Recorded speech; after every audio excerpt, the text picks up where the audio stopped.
άναψα κερί στην εκκλησιά.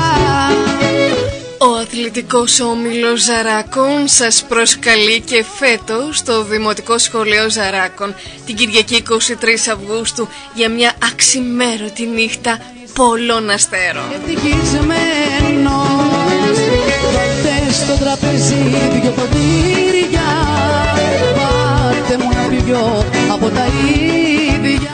Με την εκπληκτική Ελένη Χαραμή. Της καρδιάς μου θα μαζέψω, θα μαζέψω. Για να πάει καλά, ένα πολύ πολύ μεγάλο χειροκρότημα για τη Ζάριτρα, για τους πρωταθλητές. Να ξεκινήσουμε με το τραγούδι. Πάμε παιδιά! Ενώ θα φυσήξει άνεμος διασκέδασης με τα 9 μποφόρ.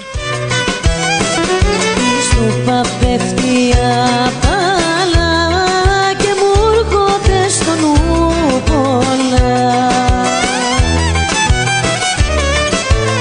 Πώς γίνεται αυτό να πες εσύ? Στο τραγούδι ο Νίκος Τζούμας και η Ειρήνη Αγγελοπούλου.